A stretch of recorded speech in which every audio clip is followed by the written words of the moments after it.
Assalamualaikum warahmatullahi wabarakatuh. Halo, bagaimana kabarnya teman-teman? Kembali lagi bersama saya, Susana Aditya Wangsanata dalam mata kuliah Bimbingan dan Konseling Islam dengan materi tahapan-tahapan dalam konseling Islam. Untuk yang pertama, kita akan membahas terkait dengan tahapan awal dalam bimbingan dan konseling Islam, yaitu di mana tahapan awal dalam bimbingan konseling Islam yang pertama yang harus disiapkan oleh konselor adalah persiapan, yaitu konselor memantapkan niat yang ikhlas karena Allah Subhanahu wa taala dalam mempersiapkan diri secara matang sebelum konselor tersebut melaksanakan bimbingan dan konseling Islam kepada kliennya.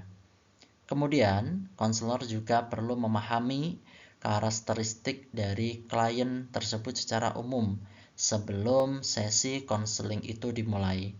Jadi ini perlu observasi awal terhadap konselingnya agar nanti pada saat proses konseling dilakukan, konselor tidak merasa kebingungan. Yang ketiga, di mana dalam Islam persiapan ini penting agar proses bimbingan tidak semata-mata secara teknis saja, tetapi diniatkan sebagai sebuah ibadah dan bentuk pelayanan terhadap sesama manusia, yaitu saling membantu menyelesaikan permasalahan yang terjadi. Tahap yang selanjutnya yaitu adalah tahap pengenalan, di mana tahap ini konselor membangun hubungan dengan klien berdasarkan prinsip ukhuwah Islamiyah dengan pendekatan dilakukan secara empati, kemudian kasih sayang dan juga adab di dalam Islam. Kemudian, konselor berusaha menciptakan suasana aman dan nyaman agar klien mau membuka diri atas permasalahan yang sedang terjadi. Selanjutnya, yaitu tahap pengumpulan data, di mana konselor mulai mengumpulkan informasi tentang masalah yang dihadapi oleh kliennya melalui wawancara, kemudian melalui observasi atau instrumen lain yang sesuai dengan syariat Islam. Kemudian yang kedua, informasi yang dikumpulkan menyangkut kondisi psikologis klien, kemudian kondisi dan situasi sosial klien, serta kondisi spiritual klien. Yang ketiga, pengumpulan data dilakukan dengan menjunjung tinggi prinsip amanah dan tidak membocorkan rahasia klien. Dalam pengumpulan data yang ketiga ini, termasuk juga etika konselor untuk tidak membocorkan atau menyebarluaskan masalah yang dihadapi oleh klien, sehingga klien merasa aman dan nyaman ketika mengungkapkan seluruh permasalahannya kepada konselor. Yang selanjutnya yaitu tahap diagnosa permasalahan, di mana setelah data terkumpul, konselor lalu menganalisis dan menafsirkan akar permasalahan dari klien secara menyeluruh. Dalam konseling Islam sendiri, diagnosa dilakukan dengan mempertimbangkan aspek akidah, kemudian aspek ibadah, akhlak, dan bukan hanya diagnosis psikologis semata. Jadi, dalam konseling Islam perlu menyangkut pautkan akidah, ibadah, dan juga akhlak dalam proses bimbingan dan konseling. Yang selanjutnya, konselor juga mempertimbangkan kemungkinan adanya penyakit hati sebagai faktor dari permasalahan yang dihadapi oleh klien. Lalu ini menjadi tantangan bagi konselor untuk mampu mengungkap akar permasalahan yang dihadapi oleh klien. Apakah akar permasalahan tersebut dari dalam diri klien tersebut atau memang dari luar atau dari lingkungan klien. Yang kemudian yaitu tahap penanganan, di mana tahap ini merupakan tahap inti dari proses bimbingan dan konseling Islam. Tahap ini merupakan proses terapi atau bimbingan terhadap klien. Lalu apa metodenya? Metodenya bisa berupa nasihat, kemudian peringatan, kemudian pemberian motivasi, kemudian hingga penguatan ibadah melalui apa? Memperbaiki sholat, kemudian berzikir, kemudian bertafakur kepada Allah Subhanahu wa Ta'ala. Yang ketiga, yaitu prinsip yang digunakan adalah amar ma'ruf nahi mungkar dengan pendekatan yang lemah lembut dan juga bijak. Jadi ini harus dilakukan oleh konselor agar konseli bisa merasa nyaman terhadap layanan bimbingan yang diberikan oleh konselor. Yang tahap terakhir yaitu evaluasi. Konselor menilai sejauh mana perubahan perilaku atau kondisi klien setelah perlakuan atau setelah layanan bimbingan dan konseling Islam ini diberikan kepada klien. Yang kemudian, evaluasi dalam konseling Islam tidak hanya melihat aspek lahiriah, tetapi juga perubahan dalam sikap hati, kemudian adanya peningkatan iman konseli, serta adanya ketaatan beribadah di dalam diri konseli tersebut. Kemudian hal yang terakhir yang harus dilakukan adalah adanya tindak lanjut, di mana dalam tahapan ini penting bagi klien tetap istiqomah setelah melaksanakan proses bimbingan dan konseling itu selesai. Konselor bisa melakukan kunjungan, kemudian komunikasi lanjutan atau memberikan pembinaan rutin yang tujuannya untuk menjaga semangat klien dan mencegah kemunduran spiritual daripada klien tersebut.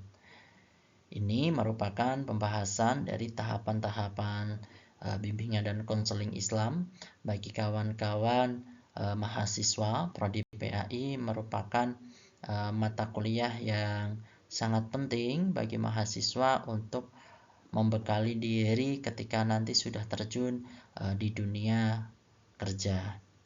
Kemudian yang selanjutnya ada tahapan pemberdayaan, yaitu dalam beberapa kasus klien tidak hanya dibimbing untuk menyelesaikan masalah, tetapi juga diberdayakan agar bisa mandiri dan menjadi solusi bagi orang lain. Kemudian hal ini sesuai dengan prinsip Islam tentang manusia sebagai khilafah yang bertanggung jawab atas perbaikan diri dan juga lingkungannya. Oke, ini adalah kesimpulan dari materi tahapan bimbingan dan konseling Islam, di mana tahapan konseling Islam merupakan proses terpadu yang tidak hanya bertumpu pada pendekatan psikologis, tetapi juga dalam pendekatan spiritual dan etis sesuai dengan ajaran Islam, di mana tahapan tersebut bisa dimulai dari tahapan persiapan hingga penyerahan diri kepada Allah Subhanahu wa Ta'ala, di mana setiap langkah dalam bimbingan konseling Islam ini bertujuan untuk menimba atau membina kesadaran, kemudian ketaatan dan juga keseimbangan jiwa klien. Metode seperti ta'aruf, tashkish, dan juga i'laj dilakukan dengan prinsip kasih sayang, prinsip keikhlasan, dan juga prinsip tanggung jawab sebagai bentuk pengabdian kepada Allah Subhanahu wa Ta'ala dan pelayanan terhadap sesama manusia. Konseling Islam juga menekankan pentingnya evaluasi, kemudian tindak lanjut dan pemberdayaan agar perubahan yang dicapai bersifat menyeluruh dan berkelanjutan. Dengan demikian, bimbingan konseling Islam bukan hanya memecahkan masalah sesaat, tetapi juga membimbing individu menuju kehidupan yang lebih bermakna dan juga bertakwa. Ini merupakan kesimpulan dari materi pembahasan kali ini.